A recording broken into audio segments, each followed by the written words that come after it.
time to talk about One Piece. One Piece Season 2. You can see I have merch. I'm so into it, I have merch now.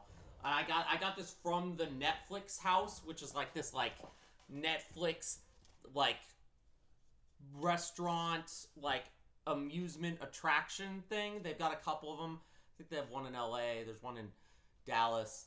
I went to that.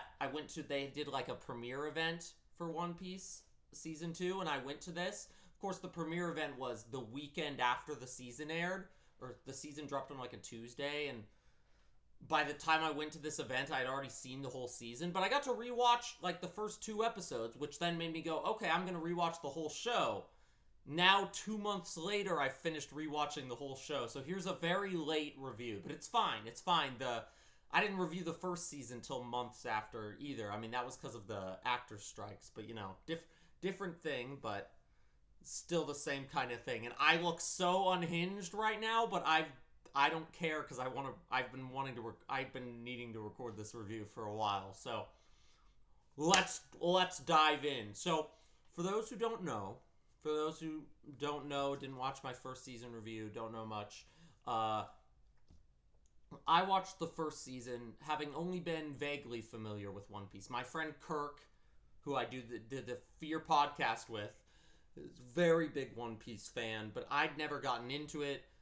I watched the first season of the live action, and I kind of fell in love. I mean, and not completely, it wasn't, like, as a show, moving the adaptation aside, it's probably like a 7 out of 10, the first season, if you just take it on its own merits. But as an adaptation of a really cool story and world, it's, like, amazing.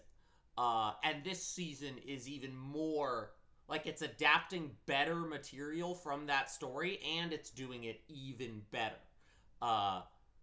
So, yeah, I'm very happy with what they're good, because now I'm watching as a fan.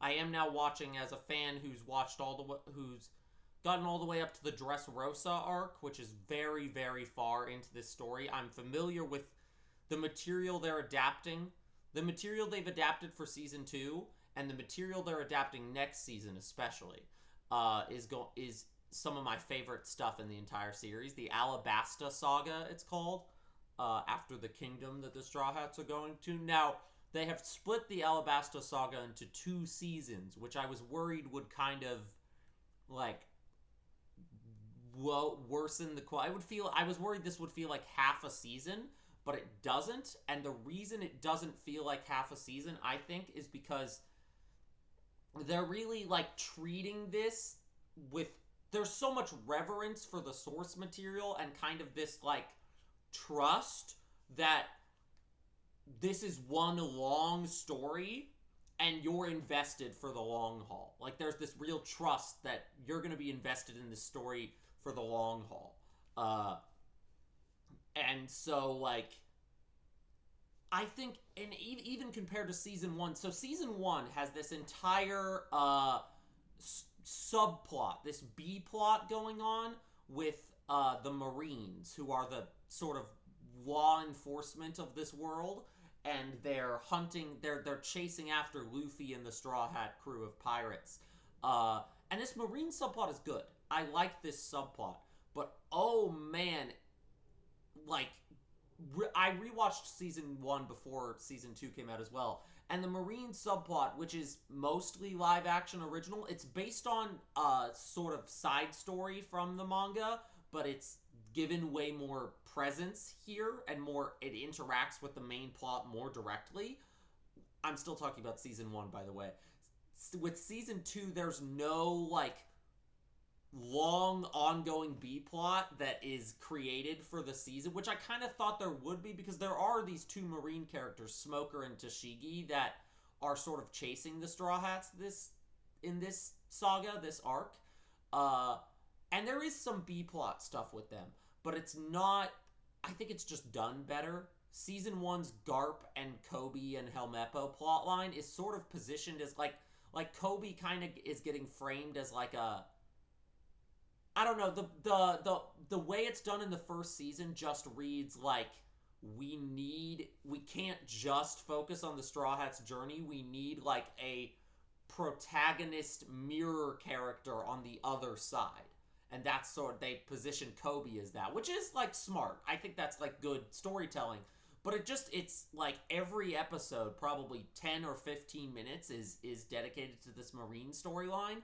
And rewatching season 1 and then now comparing it to season 2, this is the first big improvement that I notice is, oh, we no longer have to spend 10 to 15 minutes every episode on a Marine storyline. We have time to actually adapt every beat and character moment, pretty much, that the source material has. Like, very little is left on the cutting room floor this time, which gives characters like Usopp, who was kind of underutilized in the first season. Ooh, they do so good with Usopp. I mean, really every character. Like, the characters and the crew dynamic gets way more time to shine because the Marine, so that they're smart about how they use the Marine stuff. It's pretty much relegated to the first couple episodes, and then episode 6, where there's sort of a slow down in pace. They're you can tell they're like, oh, this is the episode where we have time to re-catch up with Smoker and Tashigi and see what they've figured out. And they sort of invented a whole little new B-plot for that episode, which I thought was really entertaining. And again, took up 10 to 15 minutes of an episode that had 10 to 15 minutes to spare, instead of like Syrup Village in particular in season 1. The Marines feel very shoehorned in there, and it does not feel like the story really has room for them. Here, there's none of that shoehorning characters that the story doesn't have room for into it. It's a largely very faithful adaptation, and almost every change that they make, I could go into little nitpicks, but every major change that they make, pretty much, I'm a fan of. I'm a fan of Robin, being more set, or I don't know how much I want to like spoil One Piece and like talk about this as a comparing the source material to the new material kind of video, because I kind of want these videos to be somewhat accessible. I don't remember how much I talked about the actual source material in the first video. Let's just go episode by episode. Episode 1, Logue Town, the place where Gold Roger was executed, and he announced that he's giving out the One Piece. There's going to be spoilers here on out. I'll try to be not, like, I won't just describe the entire plot, but I will be spoiling things. Logue Town, I thought, was adapted great. It's an arc that's pretty short, and I think it's just a really compelling intro to a season. I'm glad it wasn't the conclusion of the previous season, because there's a lot of things that get introduced here. You've got these new Marine enemies, Smoker and Tashigi. You've got the return of Buggy, which gets a fan favorite character from the first season. Oh, Jeff Ward's so good, and you get him back for another episode. You get Dragon, who, honestly, even as a manga anime enjoyer, there's not that much. He hasn't been that fleshed out since this point in the story. And you just get you get these extra things. They added a character named Barto, who doesn't appear in the source material until Where I Am in the manga, like very far in. But it's established that he was there in Logue Town. Like it's like in the manga, it's said that he was there in Logue Town. Oda just hadn't written him yet. So they write him into the story, and they don't just write him in to go, look, there's Barto, look! Like, never in this season do I feel like, there's like one background cameo in that episode, actually, of a different character that is a little like, look at the screen, it's that guy! But every, like, again, this is an example of, like, every major change that they make feels like this is what the author would have done with the power of foresight now kind of change. Even more so than season 1. Because episode 2, you're getting into the Laboon storyline, which is about this big whale. And Laboon is connected to a character that won't be introduced until several seasons from now. And in the source material, it's the connection's not... Here, we see that character. We get to see that character early on, but without them going, hey, this guy's going to be important later. Like, he's just organically implemented into the story the way that he would be if Oda had written that character when he first wrote this story of the whale. And the Bardo's like that, too. Like, they use Bardo to show how Luffy's mindset influences others, and that's like a key theme of episode 1. So it's like how and a key theme of the season in general is Luffy's sense of leadership. I'd argue that's what ties this whole season together and keeps it from feeling like the first half of the larger Alabasta story. Is there's this great theme of leadership throughout. You get it with Luffy, you get it with Vivi, who you meet in episode 2. I guess you meet her in episode 2, but she shows up throughout the season. Episode 3 is where you really Episode 3 is one of my favorites, Whiskey Peak, which is funny because Whiskey Peak is not... I find Whiskey Peak to be a fairly forgettable story arc in the source material. I think this is the best version of Whiskey Peak. There's a certain character... There's a certain tragedy that happens that hit really, really hard for me. Like, way harder than it did in the source material. They kind of turned that character into, like a real character that you care about versus, like, you know, kind of... The source material has a lot of, like, deep emotional moments, but it also has a lot of, like, cartoon gags, and Whiskey Peak in the source material is a very cartoon gag-heavy arc. And here, it's one episode, and it's not... Like, they kind of removed some of the worst cartoony stuff and kept in all the best stuff. And in general, they're just really, really good about that.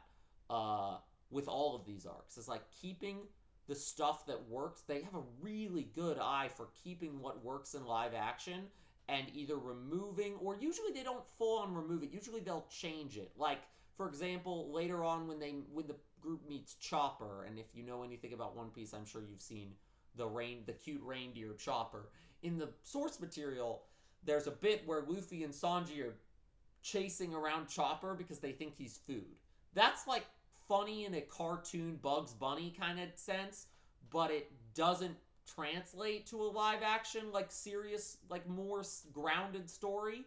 But they don't, like, remove it completely. Instead, they kind of lampshade it, where Luffy and Sanji are like, oh, this reindeer guy's cute. We're trying to lure him out so we can talk to him and get to know him. We're gonna jokingly be like, oh, if that reindeer can't talk, you know, if he's not a talking not a talking guy, he might. I wonder if he's good food. Like, sort of like a nudge and a nod to how it happened in the source material, but contextualizing it in a way that keeps the humor and doesn't, like, sacrifice the characters and, you know, plot. And in general, that's just a lot of, like, how there's some discourse around how Luffy is characterized. Like, he's definitely different than he is in the source material, but for me, like, he's softer, he's a little bit smarter. The way he handles the Laboon situation in episode 2 is very different, but it's a straight up improvement. It sets up, it ties him back. It ties Luffy's story in with the story of the whale and in with the story of the other character that doesn't get introduced till later brilliantly. Like, him singing the Binks Sake song, that's what he does instead of punching the whale. It's like, that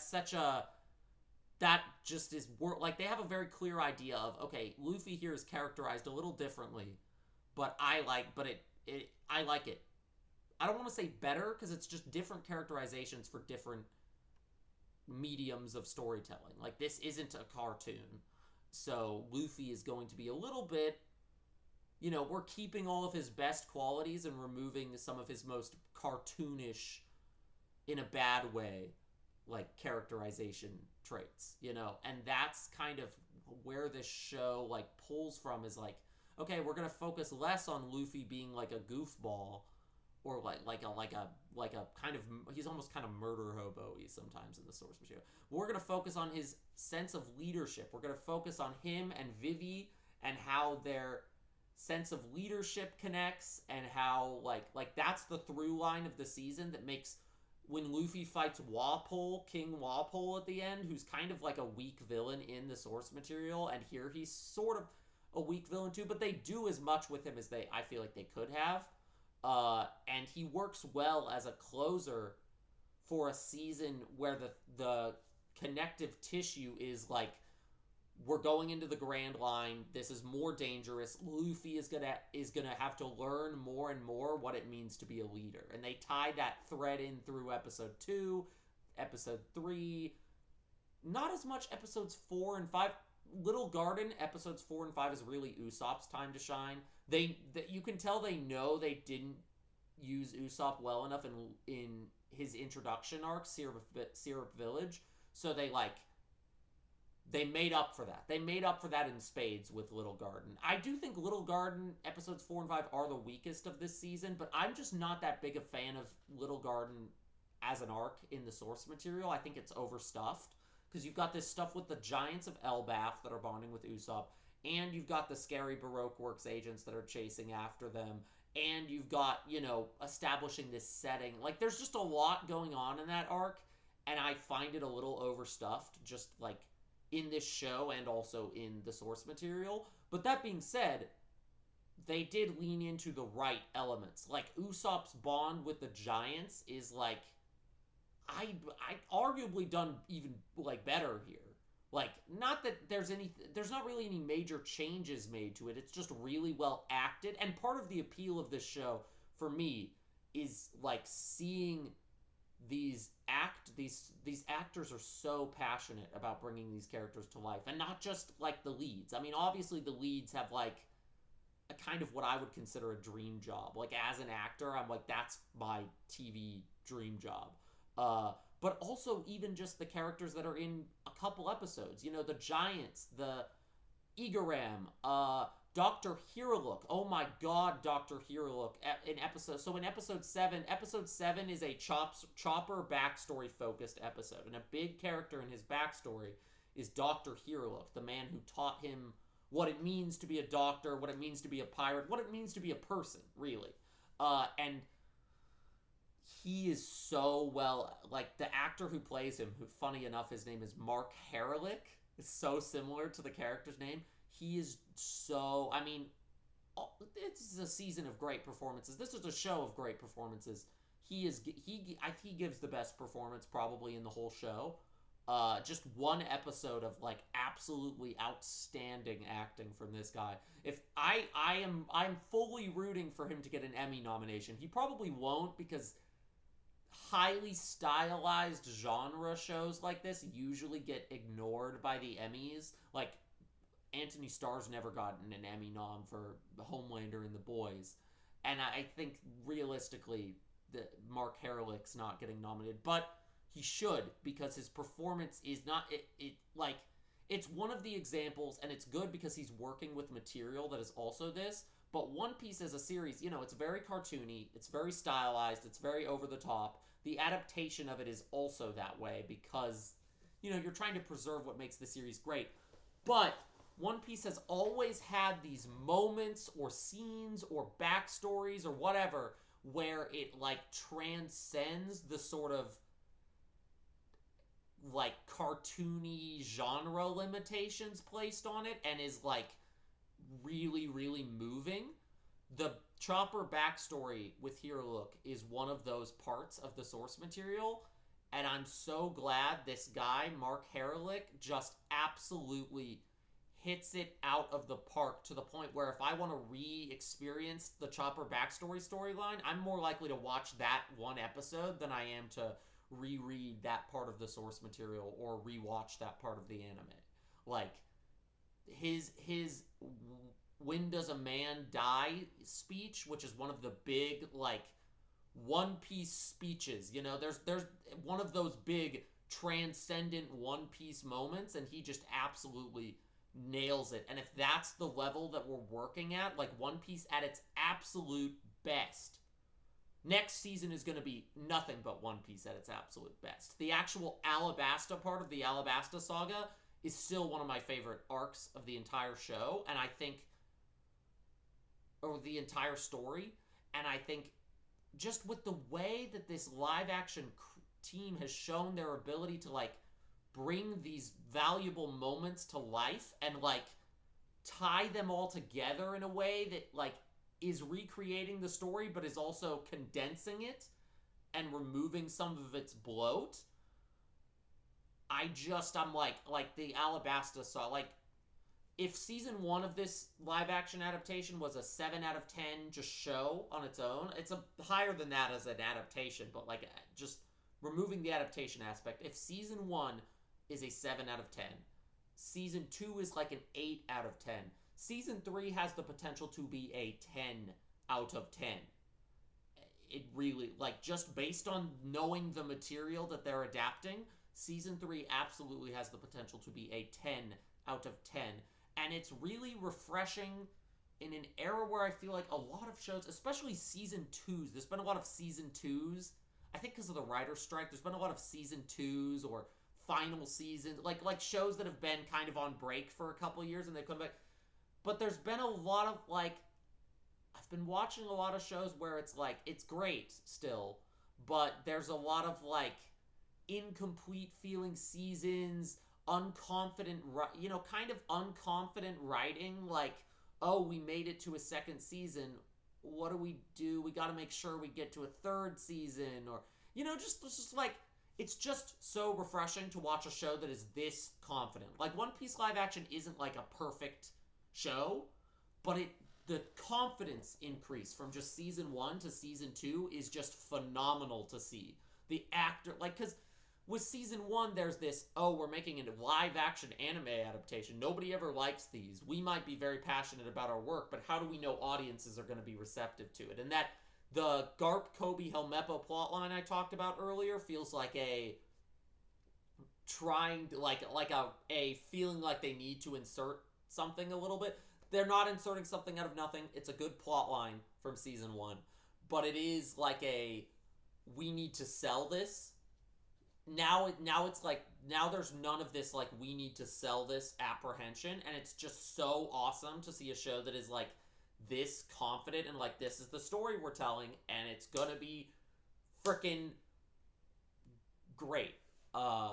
And that confidence carried into season 3 is like, this show could genuinely hit that, like, I think it could hit that, like, Game of Thrones level, like, most hyped show on TV kind of, like, stratosphere status that Netflix obviously wants it to hit.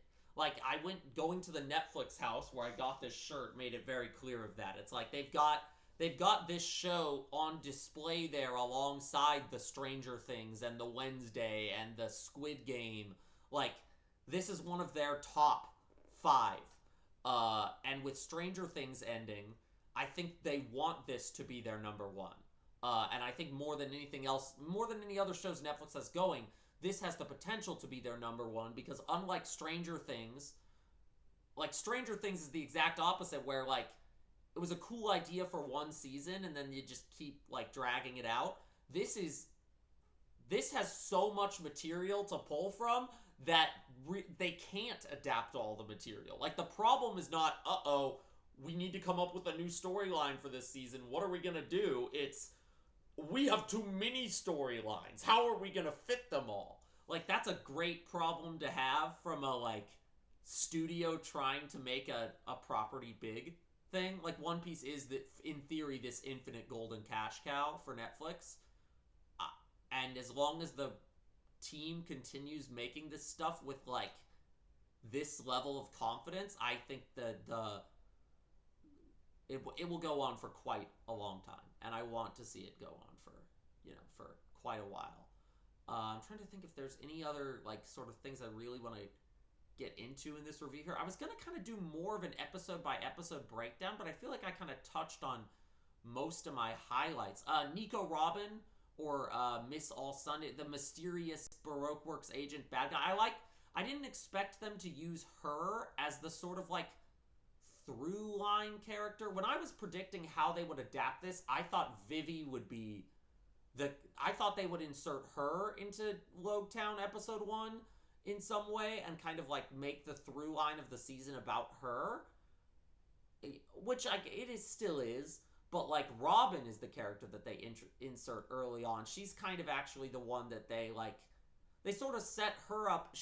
If Wapol's the final boss of the season, but she is the Baroque Works agent that shows up not in every episode, but she consistently keeps showing up, teasing them, taunting them, hinting at what's to come, hinting at where her own allegiances might lie, and whether they're really, whether they're really so as nefarious as it appears. But they do it well enough that it doesn't, like, without spoiling the source material, which I know I kind of already have gone a lot into source material comparisons, they do a really good job with this character of, like, she is incredibly intriguing, incredibly, like, I don't want to say attractive. She is attractive, but, like, attractive as a character, where I'm like, I know more about you already because I've read the source material, but I can imagine that if I haven't read the source material, I would want to know more about you. Like, and everything, they do a good job with everything that is, like, set up like that for future seasons. Like, just the way this part of the saga has gone leaves me more excited for the Alabasta half. And I think that is the audience, like, just from what I've seen online and in space, that seems to be the audience reception in general. Like, I don't think that, I haven't seen, like, live action OnlyFans One Piece. I haven't seen the live action fans who are not watching the anime be like, oh my god, this felt like an incomplete, boring season. It's like, no, it has a through line. It has a consistent, reoccurring baddie.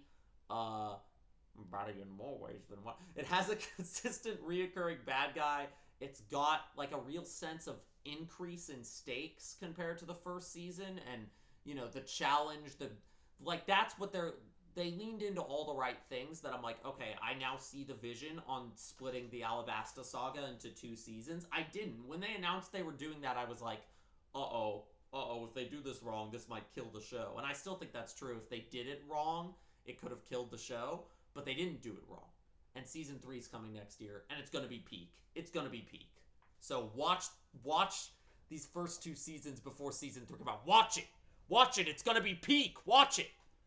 And I think that's about everything I have to say about this leg of the journey.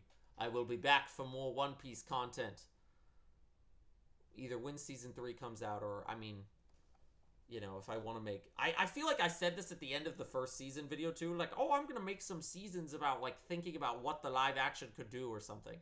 And that's still kind of an idea in my head, but I'm so, like... I mean, frankly, I'm just bad about making videos for the main channel. Subscribe to my second channel if you want a lot more frequent uploads. Chuck Batman Gaming. It's where I upload most of my gaming videos, and it's the curse of YouTube, of having a main channel you upload to less, so the algorithm doesn't push it as much. And then the second channel that you upload to more, so the algorithm boosts it more. Leave a like and subscribe to boost this video, is what I'm saying. I'm going full YouTuber shill for a second here. But, anyway, do that, and leave a like, subscribe, and keep up with my content for more One Piece. Eventually. Yeah. Arrivederci!